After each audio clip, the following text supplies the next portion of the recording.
we have our good friend, says it's Wednesday, Kurt Mullet from Hoosier Blue 63 with us this morning. You want somebody that does some punching in the mouth and is not afraid to get in their face, and this is our guy. Well, let me do a partial introduction and do it this way. Descend on D.C., March 14th, 15th, and 16th. I saw a clip that was posted by this gentleman a few weeks ago, and it just so happened that Kurt was, doing what Kurt does, which is find great, smart, creative people that are in this fight.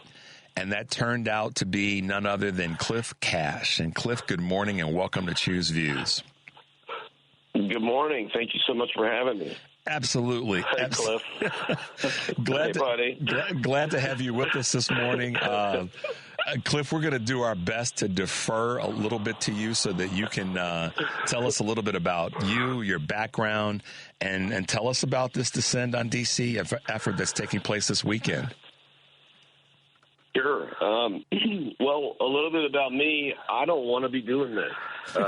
There are a million things, not your show per se. I'm happy to be here, but there are a million things I would rather do than go to D.C. and rent hotels and rent rental cars and be away from my family.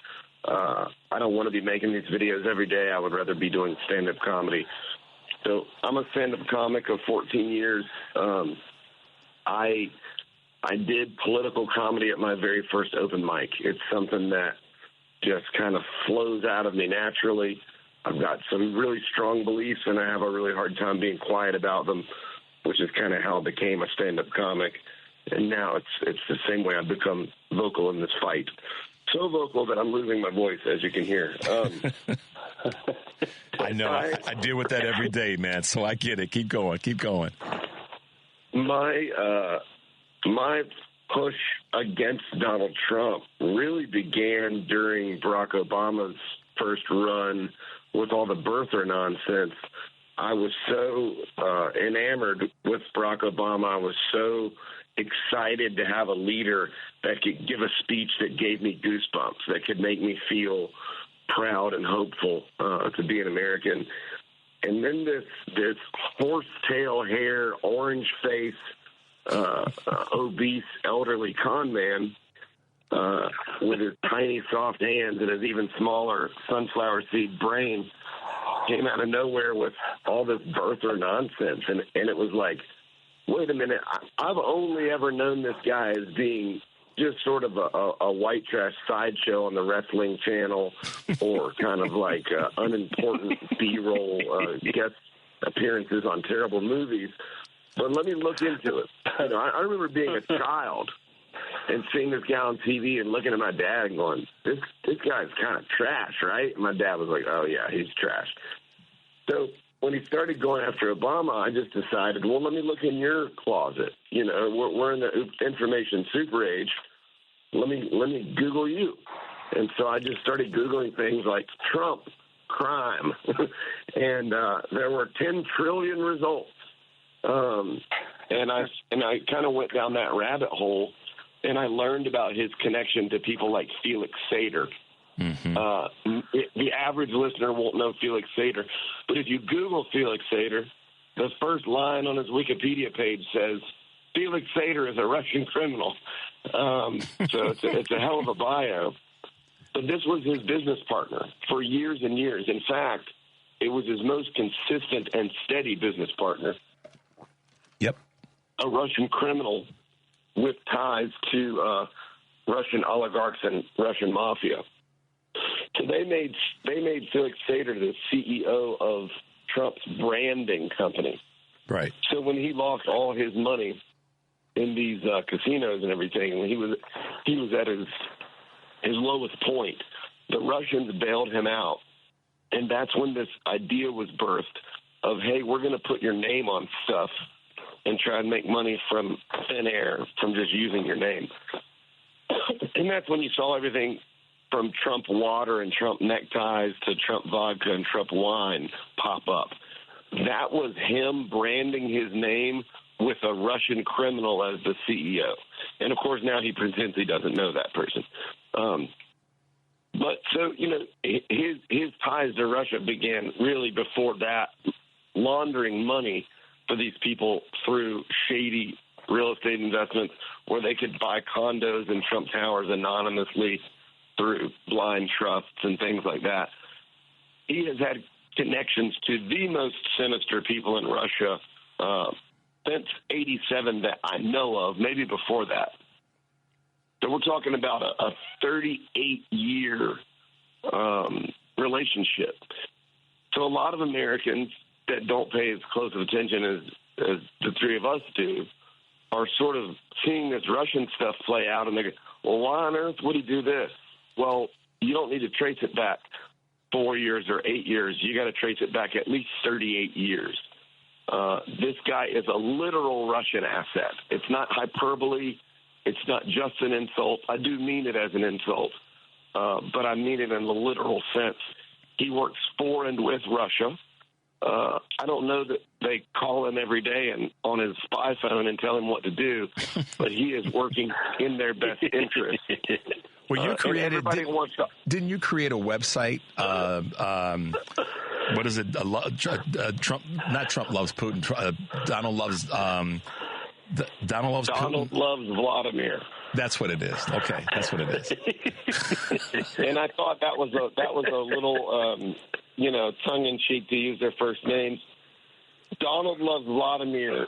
Really, it has just almost more resources than you could consume, talking about his ties to Russia, his ties to Putin. Because here's the thing. I love the national parks. I've been to 45 out of the 62. Nobody loves them more than me.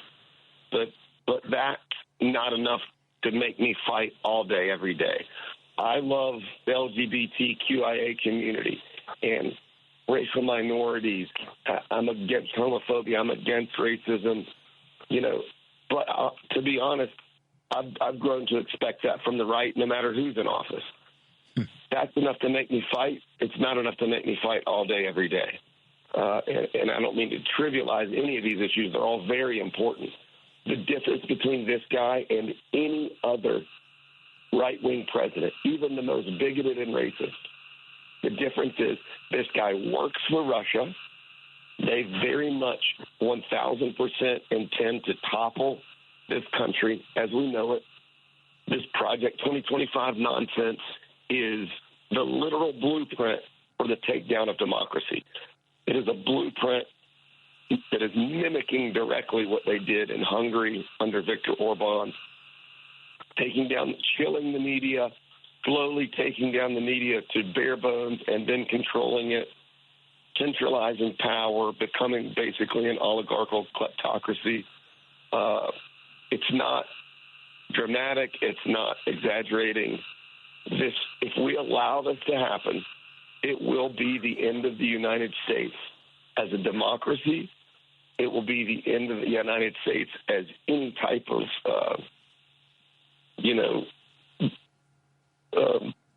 bountiful, plentiful, leading voice, light on the shining light, and all the things that the country has propped itself up to be. And so, one of the questions that's popped that's in my mind, it's always in my mind because I get asked this question often, every day, in fact, in many different venues, is what do we do? Prior to you being on, Cliff, we had a gentleman, Mark Schwaji, who is a leader of an organization here in the Chicagoland area called Thresholds. And one of the things that he said that you may have heard that hit me in my gut, and I stay plugged in, is that we have to organize, we cannot give in, we have to dig in deeper, and we have to fight harder. And so, those words by a lot of people hear those words and go, okay, yeah, but what does that mean? And I know what that means, but my definition. But based on what you just said in terms of Trump, Project 2025, and the Republican Party, what do the other, for lack of better words, 75 million people that didn't vote for this carnage and the 69 million plus people that didn't vote have to do to change course, to reset our, course for adventure like the Love Boat? I think on a very, very individual level, I know that people feel helpless and hopeless, and you're not. And I know that people feel alone, and you're not. The first thing I think people need to do, and I'll give you some really concise points. The first thing is don't believe them. His support is not real. The State of the Union speech he just gave was the lowest, the least viewed State of the Union speech that he's ever given. It was the least viewed speech, official, pre-announced speech he's ever given. Worst ratings of any speech. His inauguration got 27% less viewership than Biden's, and he got 20% less viewership than his first inauguration. That's why they moved it indoors, because nobody was coming. He knew he was going to have a tiny crowd, and he doesn't like people to see him having tiny crowds, just like he's embarrassed of his tiny hands and his tiny heart and his tiny mind. So it's not real. It's not real. And even if you believe the election results, which I personally do not, we know for a fact Russia called in bomb threats to 78 swing districts and swing states. We know for a fact they purged 4 million voters off the voter rolls, almost all of them people of color. We know for a fact they've gerrymandered voting districts, and they're doing everything they can to make it harder for people to vote. So even if you think there's no possibility that his two best friends, Vladimir Putin and the Russian asset Elon Musk, tampered with it, even if you accept the numbers as they are, they still cheated, and they still don't have the support they pretend to. So that's the first thing, recognizing that, you're not this is not a David and Goliath situation. You can still be David, but that's not Goliath. That is just another David with a smaller heart and brain pretending to be Goliath. They aren't as powerful as they think they are. They're not as powerful as we think they are. There are way more of us than there are of them. Realizing that gets you in the headspace you need to be in to fight. The next thing is don't swing at every pitch. All of this is chaos. A huge portion of what they're trying to do is not going to be successful. We are already seeing them being held accountable in the legal system, and it's working. People are getting their jobs back. Some of these illegal actions are being rolled back and prevented by the courts. And we're even seeing a reluctance by our own Supreme Court, shockingly enough, to stand behind all of the nonsense. They're going to get behind some of the nonsense, but they've shown us this week they're not going to get behind all of it. So don't swing at every pitch, or your arms will fall off, because there's too many to swing at. So I think every citizen who's politically involved and knowledgeable, and if you're not, get involved and get knowledgeable. But you need to zero in on the things that are most important to you. If voting rights is most important to you, zero in on that and begin to do that work immediately. If the environment is the most important to you, learn those talking points, be able to win those arguments, get involved with those organizations, and so on and so forth. If it's women's rights, if it's racial equality, if it's Russia and Ukraine, zero in on your issue and become an expert at it. Be able to absolutely own anybody that you argue with. And then also, in some ways, give up arguing with people that don't understand how their work. I mean, these are people that think getting on your knees for Vladimir Putin is now patriotism. These are people who are literally arguing against democracy. And I keep saying, what are you going to do next week? Kick a bald eagle in the nuts? Like, could you possibly be more anti-American?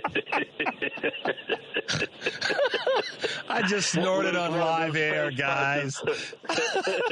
Kick a bald eagle in the gonads. Good Lord, Cliff. That, man, oh, man, oh, man. I'm glad I kept my mouth shut and we got that clip. Cliff, listen, man. Face punch. I'm all about, there's the phrase that when somebody's speaking louder than you, you probably need to shut up, or saying a point that's stronger than yours, you need to listen. And I don't want to lose the sight of the things that you said that I think are medicine for a lot of people. So let me, in reverse order, say these. These are the way I'm interpreting what you said.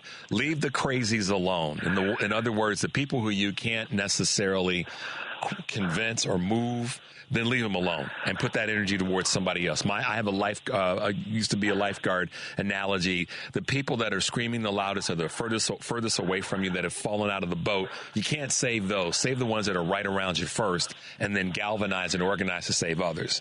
Own your issue. I like what you said there. Pick your issue and own it. Become deeply smart and immersed in it. Know it very well. There may be 3 or 4 issues, but take the time. Put in the work. Don't sit back and complain. Put in the work and own your issue. The other one that you said is don't swing at every pitch. Good Lord, Clifton, Freeman, Cash. What a great bit of advice. Don't swing at every pitch because there's a lot of garbage coming at everybody. And it's easy to get caught up in that, full on, not full on assault. What's the word when, it's the football analogy but you guys know what I'm trying to say. Don't swing at every pitch. Don't swing at every pitch because they're throwing a lot of garbage at us. Don't feel that you're alone, and don't be like them. So you're not alone. Don't be like them. Don't swing at every pitch. Own your issue and leave the crazies alone. Those are powerful, Clifton, Freeman, Cash. I have to say it because it's just fun to say, man. Love your name. But no, Cliff, I appreciate you breaking it down that way and letting folks know that there are people out there like you who are speaking to this. And I love what you said, too, man. This is not what we want to be doing right now. We have to do it because we can't let people feel alone. But, we would rather be doing something different that's supporting and helping to move agendas forward to strengthen people like Mark said, who was on before you guys. But, Cliff, take a moment as we kind of wrap up to talk a little bit about this event that's coming up this weekend. Give the people a little bit more texture around it and how they can participate. Let me say this real quick as a couple more points to what people can do. Okay. Using what we just summarized as your basis in this fight, you got to be loud. You got to show up. You got to stand up. You got to speak up. And I get if you live in a red area or a red neighborhood or you have really red friends or family, it doesn't matter. Fascists feed on fear. If you ever wondered what you might have done during the Civil Rights Movement or during Nazi Germany or during any other pivotal time in history, you don't have to wonder because what you would have done is what you're doing now. And if you're being fearful and quiet, then you're part of the problem, and you would have been in those historic moments as well. So put a sign in your yard, post on social media, and take these people to task. And all you have to do is learn the truth because they're going around screaming lies, and only about half of us are out here even whispering the truth. Our truth is more powerful than their lies. Think of how stupid their lies are. There's transgender mice. They're eating the dog. They're eating the cat. Canada is your enemy. Russia is your friend. Their lies are so stupid and nonsensical that if you can learn the real truth, Donald Trump is a lifelong con man selling USA Bibles printed in China. Donald Trump is a Russian asset. J.D. Vance has changed his name 6 times. If you can learn these real truths, they are so humiliating to these clowns. You don't have to make things up, and you don't have to yell. You just have to know what you're talking about, and no one will be able to overcome you if you know what you're talking about. But this protest is it's 3 parts.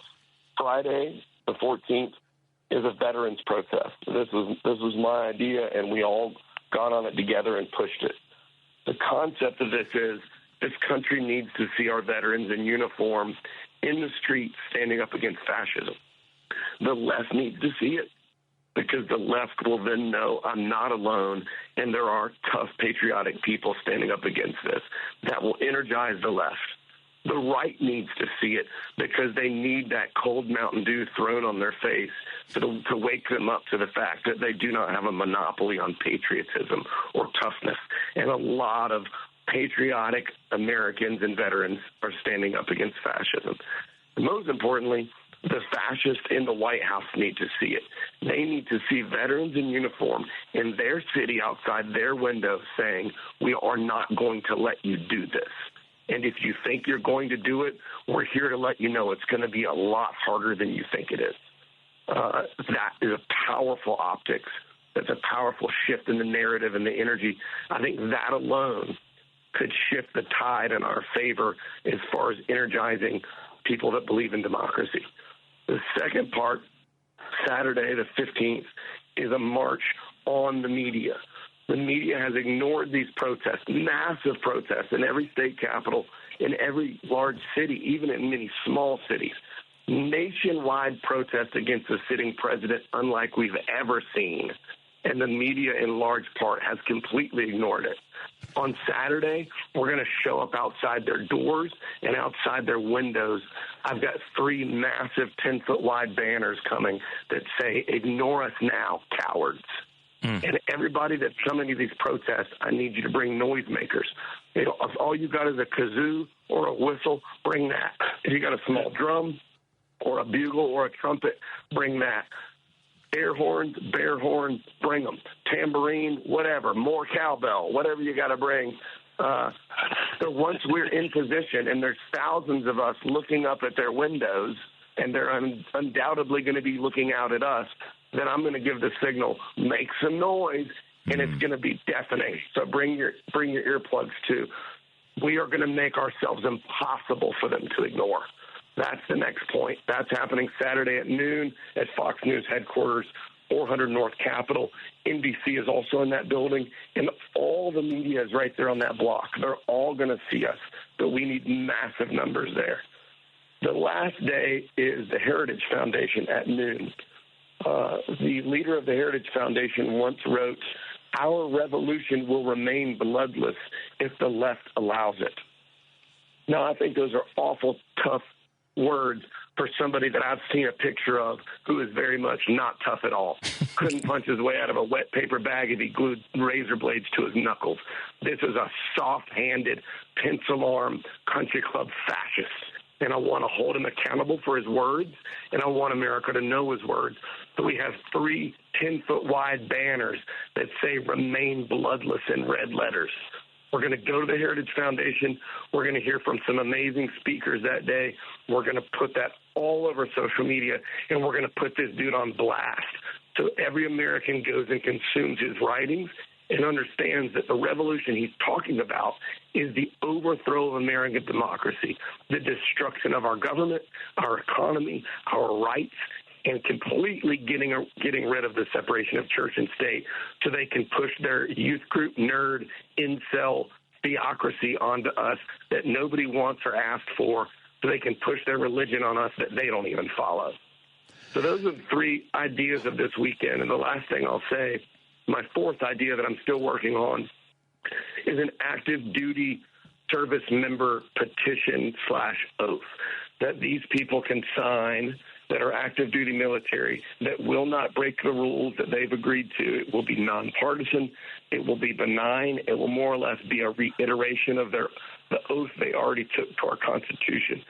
But I want this circulated by veterans, not by a comedian. This needs to come from veterans or active duty. And the gist of it is these people saying, I will not use force against the American people. I will not go against the Constitution. My oath is to the Constitution and not to one man. I will not go against democracy. I will stand with our allies.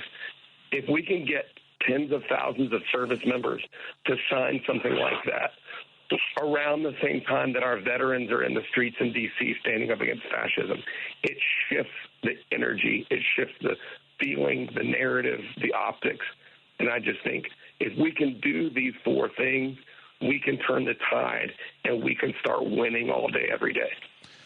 Man, Cliff, I made notes. I wrote it down because I want to be able to speak to that in the future, the near future, and down the road, because it's powerful. They're powerful words. And those of you who are listening and following anywhere in the country, you need to take heed, because what Cliff just said is spot on of what we need to do and to support. Friday, veterans; Saturday, media; Sunday, Heritage Foundation. And Listen, man, I appreciate you being on the show with us today and the power of your voice and the work that you're doing. You know we're going to have you back on, and I'm going to speak to this again on Friday so that people know to be out and to be supportive of the Descend on DC, the 14th, 15th, and 16th. Cliff and Kurt, thanks for being with us this morning. We know we're running out of time. We kind of blew through our breaks, but that happens when we've got content that's important to our listeners. So first of all, Cliff, thanks for being with us. And second, Kurt, thanks for putting this all together. As always, this is what brothers do when we fight together for a common cause. Absolutely, not a problem. All right, guys. Love you, Cliff, man. Love you, Cliff. Thank you for being with us, Kurt and Cliff. And we will do this again in the near future. Maybe we'll do it sooner than we think because we want to get some feedback from you on how things go this weekend, okay? DonaldLovesVladimir.com. I've got a mobile billboard truck rolling all over D.C. 8 hours a day. You can donate to keep it going. Gotcha. All right, guys. Thanks for being with us this morning. We appreciate you both, and I'll talk to you soon. Kurt, thanks to both of you. Thank all right, you man. so much. Hey, see you later. See you later, guys. Right. Bye-bye. Bye.